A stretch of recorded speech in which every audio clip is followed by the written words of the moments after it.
Dear students, let us discuss stability of coordination compounds in solution. An idea of stability constant.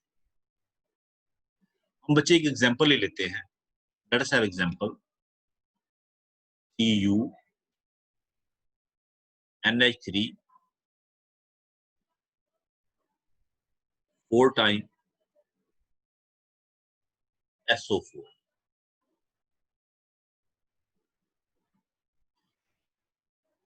If you dissolve this compound in solution, अभी तक जो हमने बात की है, हम कहते कि जो इसका बाहर वाला हिस्सा है आयनिक पार्ट वो आयनाइज होता, it get ionized positive plus SO4 ठीक है. अभी तक जो हमने बात, हम इस बात इसको बोलते हैं कोऑर्डिनेशन स्फीयर, इसको बोलते हैं आयोनाइजेशन. जो अभी हम बात करने जा रहे हैं वो है stability of coordination compound in solution. अब क्वेश्चन राइज होता है कि ये वाला पार्ट कोऑर्डिनेशन स्फीयर क्या ये सॉल्यूशन में आयोनाइज होता? कहता जो सॉल्यूशन में कोऑर्डिनेशन कंपाउंड की स्टेबिलिटी है वो इस बात से डिसाइड होती कि जो कोऑर्डिनेशन स्फीयर वाला हिस्सा है वो कितना आयोनाइज होता, how much that get ionised. अगर इसकी आयोनाइजेशन होती है, ज्यादा होती है, हम कहेंगे कोऑर्डिनेशन कंपाउंड इज अनस्टेबल. और अगर इसकी आयोनाइजेशन कम होती है हम कहेंगे coordination compound is stable. But एक चीज अपने दिमाग में बच्चे याद रखें कि ये जो बाहर वाला हिस्सा है इसकी आयोनाइजेशन तो कंप्लीट है, जो अंदर वाला है इसकी भी आयोनाइजेशन होगी. In some complexes its ionisation will be high and in some other it will be less. कुछ में ये कम होगी बच्चे, कुछ में ये ज्यादा. Cu2 positive plus ammonia completely ionise नहीं होगा, ये पक्का है. इस तरीके से आयोनाइज होगा, लेकिन कुछ में ये ज्यादा होगी, कुछ में कम. कितनी आयोनाइजेशन हुई that determine its stability. Higher the ionisation mean complex is more unstable, lesser the ionization mean complex is more stable. तो कहता है it has been found that complex ion, इसकी बात कर रहा है, complex ion जो बाहर वाला हिस्सा है उसने तो आयोनाइज होना ही होना है, हम उसकी बात नहीं कर रहे, वो पहले निकाल के रख दिया, इसकी बात कर रहे हैं. complex ion in solution also undergo dissociation though the extent of dissociation may be small. जो कॉम्प्लेक्स आयन वाला हिस्सा है बच्चे, कहता है सॉल्यूशन में ये भी आयोनाइज होता है, extent of dissociation may be small. The extent of dissociation and hence thermodynamic stability of the complex ion depends upon the strength of metal ligand bond. अब ये कितना आयोनाइज हुआ वो डिपेंड करेगा मेटल लिगेंड बॉन्ड की strength पे. अगर metal ligand bond strong है तो आयोनाइजेशन कम होगी, मेटल लिगेंड बॉन्ड वीक है तो आयोनाइजेशन ज्यादा होगी.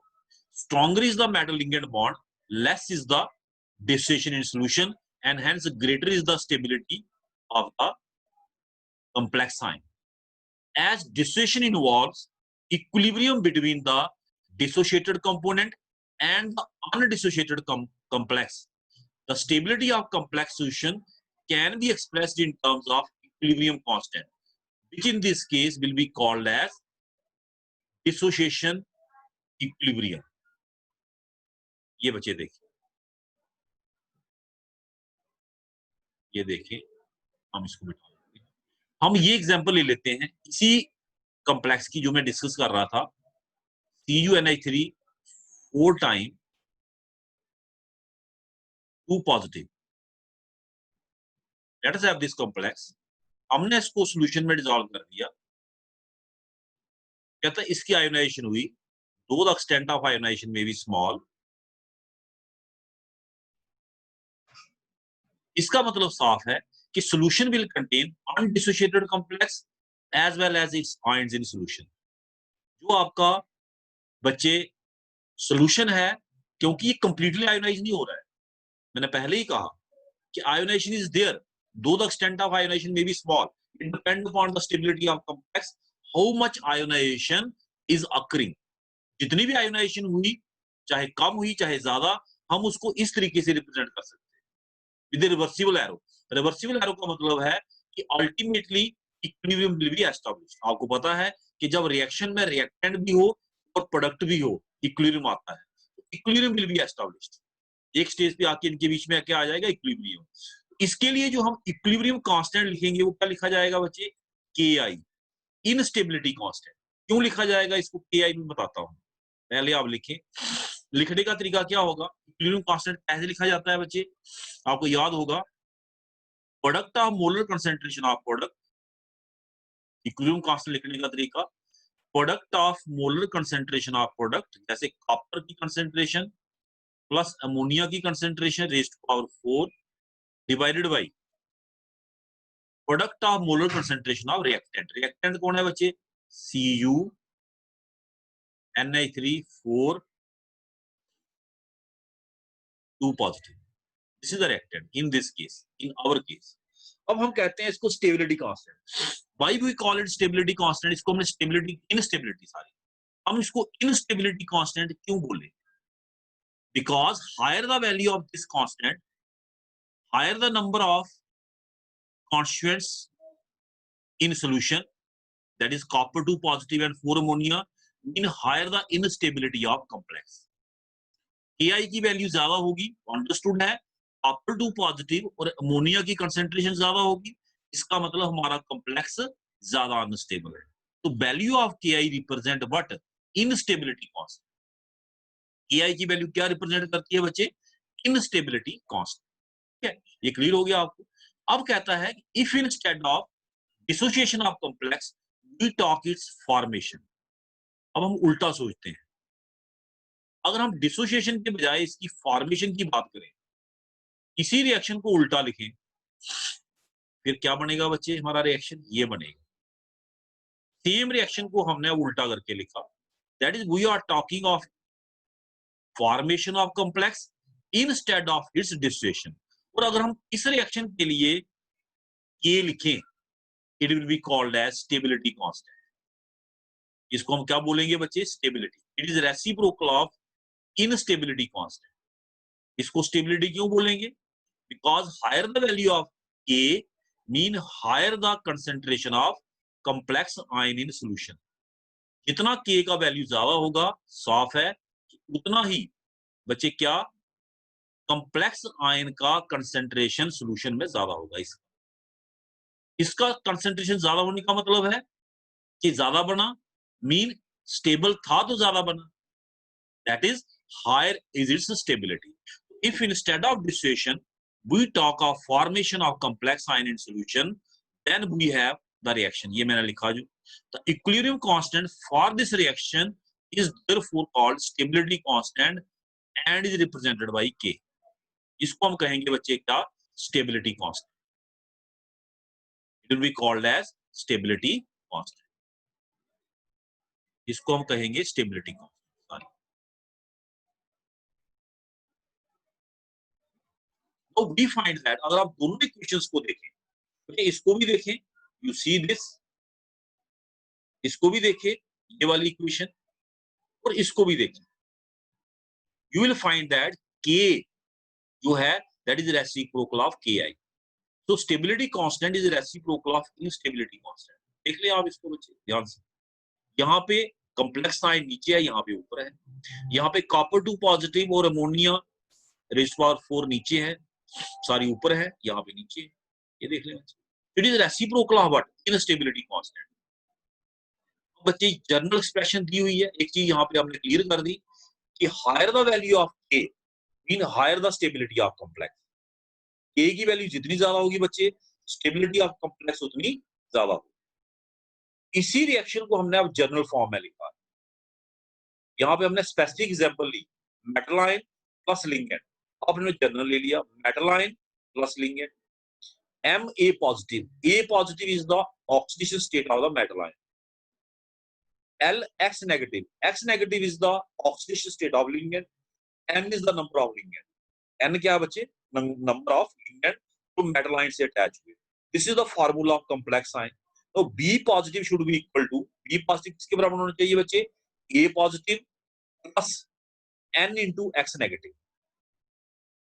B पॉजिटिव जो नेट चार्ज यहाँ पे आएगा वो किसके बराबर होगा, A positive plus N into X negative.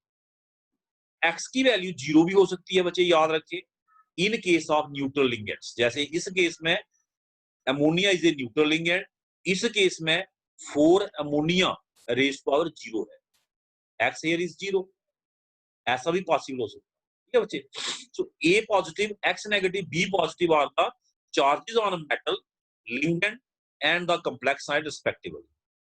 Charge balance requires that, ये मैंने बता दिया आपको कि जो बी पॉजिटिव है that should be sum of A positive and N into X negative.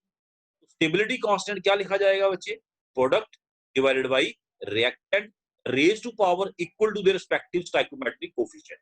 जैसे M L N B positive square bracket M A positive square bracket into L X negative square bracket raise to power N, n is the stoichiometric coefficient, n stoichiometric coefficient है, इसलिए rays to power n आपने देनी है।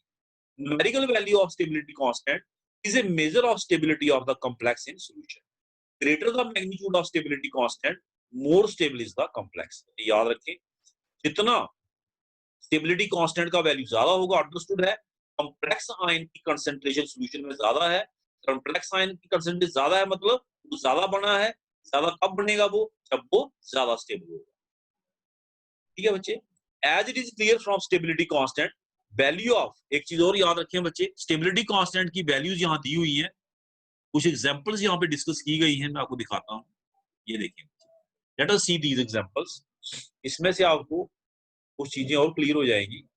ये देखें बच्चे, copper 2 positive plus ammonia, this stability constant की value दी है बच्चे 4.5 into 10 power 11, sorry 4.5 into 10 power 11, ये देखिए, copper plus 4 cyanide gives copper CN4 2 negative, एक में लिगेंड मेटल आयन हमने सेम रखा, एक में लिगेंड अमोनिया रखा, दूसरे में साइनाइड, ये देखें बच्चे वैल्यू आई, ये दोनों को कंपैरिजन देखें बच्चे, करें comparison, what you find, cyanide वाला कॉम्प्लेक्स मच मोर स्टेबल है then that of the complex formed with ammonia, क्योंकि उसकी स्टेबिलिटी कांस्टेंट वैल्यू बहुत ज्यादा है, 10 पावर 27 है। एक और चीज देखिए बच्चे, इसका और इसका कंपैरिजन करेंगे, कॉपर कोबाल्ट, ये दो कॉम्प्लेक्स, कॉपर, इसमें मेटल आयन डिफरेंट है, लिगेंड सेम है, but the number of ligands are different, एक में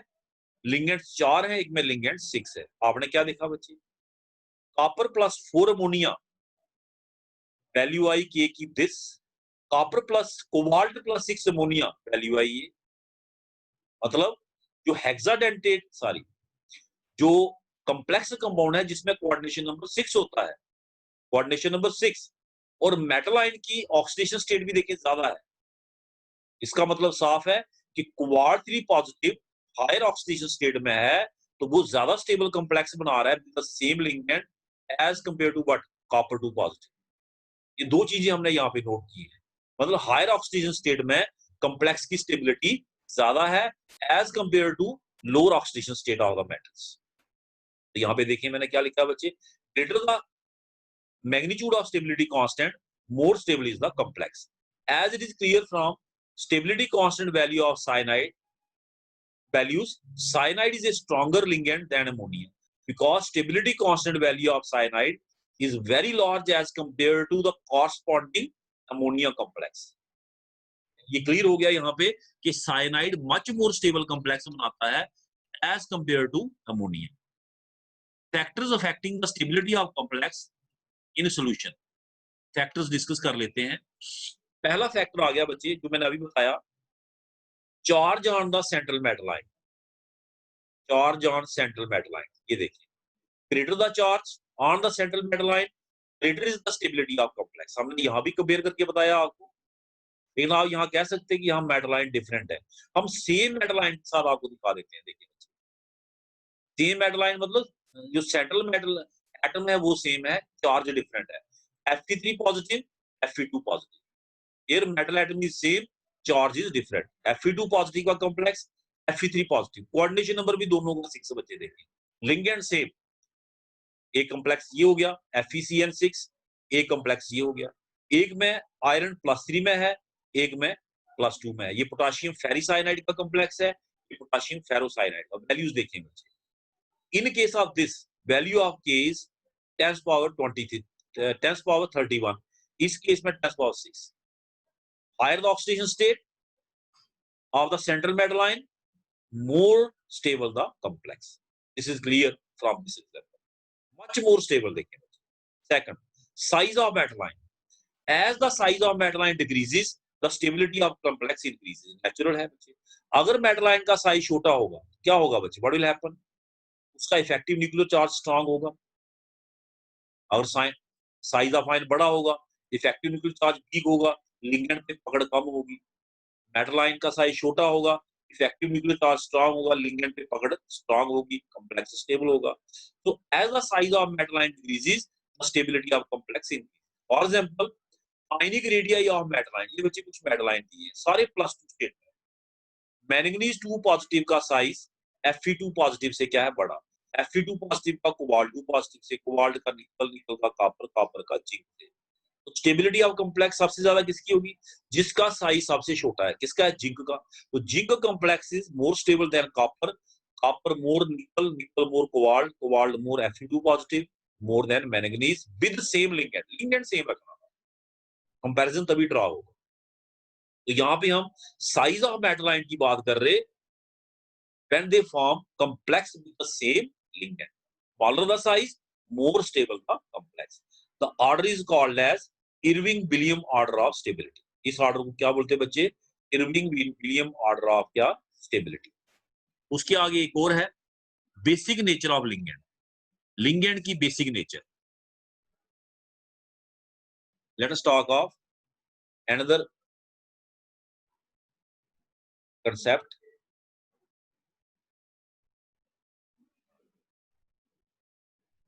Basic nature of ligand. Greater the basic strength of ligand, greater is the stability of complex. जितना basic nature ज्यादा होगा, electron donation tendency ज्यादा होगी, उतना लिगेंड स्ट्रांग, उतना सारी कॉम्प्लेक्स स्ट्रांग होगा। वो तो अंडरस्टूड है बच्चे। क्योंकि लिगेंड अगर इलेक्ट्रॉन डोनेट आसानी से नहीं करेगा, तो बॉन्ड स्ट्रांग कैसे होगा? ठीक है ना? तो stronger the basicity, stronger the more the stability of complex. Because greater the basic nature, more the ease with which the ligand can donate its lone pair, and therefore greater is the stability of complex. जो मैं बात कर रहा था, जितनी आसानी से अपना इलेक्ट्रॉन पेयर डोनेट करेगा लिगेंड, उतना स्ट्रॉन्ग बॉन्ड होगा, बॉन्डेड बॉन्ड, उतना स्टेबल क्या होगा बच्चे? Complex. Next, presence of चीलेट rings. बच्चे ये पहले ही पढ़ा, मैंने पहले भी आपको समझाया था कि यहाँ पे पॉलीडेंटेट लिगेंड हो, ट्राइडेंटेट, टेट्राडेंटेट, हेक्साडेंटेट, उसमें भी स्टेबिलिटी ज्यादा होती है। This is called chelate effect. क्योंकि आपने जब लिगेंड को निकालना है, तो आपने उसके 4 बॉन्ड, जैसे टेट्राडेंटेट लिगेंड है, एक बॉन्ड तोड़ने से तो जाएगा नहीं, 4 बॉन्ड तोड़ने पड़ेंगे। जबकि मोनोडेंटेट लिगेंड आपने एक ही बॉन्ड तोड़ना है। ठीक है, इस चीज को दिमाग में रखें। Formation of chelate rings increases the stability of complex. The stabilization is due to chelation, called as chelate effect. The enhanced stability of complex containing chelating ligands is of great importance in analytical and biological chemistry. The chilate effect is maximum for 5 and 6 member ring. 5 और 6 member की ring अगर हमारा ligand बनाए metal ion के साथ, 5 और 6 member की ring, एक पॉइंट हो गया, 2, 3, 4, ये 5 मेंबर की रिंग होगी। ये 4 सेंटर किसके हैं बच्चे? ये लिगेंड्स के सेंटर, लिगेंड्स के एटम। 5 मेंबर की रिंग बने या 6 मेंबर की, उस केस में चिलेटिंग इफेक्ट सबसे ज्यादा। उसका कारण है क्योंकि 4 मेंबर की रिंग स्टेबल नहीं होती, 3 मेंबर की रिंग स्टेबल नहीं होती है ना, इसलिए वो बोल रहा है 5 एंड 6 मेंबर रिंग में ही चिलेटिंग इफेक्ट सबसे ज्यादा हो। This is very important. एक बच्चे और एक्स्ट्रा क्वेश्चन है, इसको भी देख लेते हैं। What are class A and class B acceptors? Class A acceptor, the fairly good electropositive metals of group 1, group 2 and transition metals of group 3 to 6 and inner transition metals form more stable complexes with ligand containing nitrogen, oxygen or fluorine donor atom. These metals and their ions are called class A acceptors. Class B acceptors, the metal ions like rhodium, palladium, silver, iridium, platinum, gold, mercury, ये बच्चे आगे transition elements last groups के। Transition elements 3 to 6 आ गया ना, उसके बाद जो groups है उनके एलिमेंट्स हैं ये, जैसे गोल्ड, प्लेडियम, ये अपने अपनी सीरीज के लास्ट एलिमेंट्स हैं।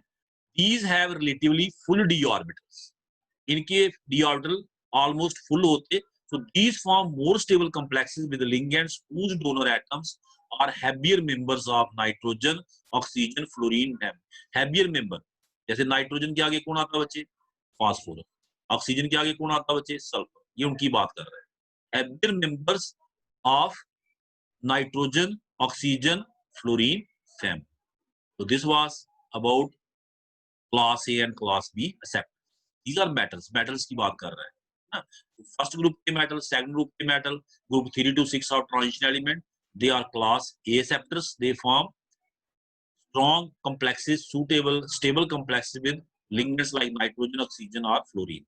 और ये वाले जो मेटल आयन है बच्चे, ये बनाते stable complexes whose donor atoms are heavier members of nitrogen, oxygen and fluorine. So thank you very much. Hope आपको ये अंडरस्टैंड हुआ होगा।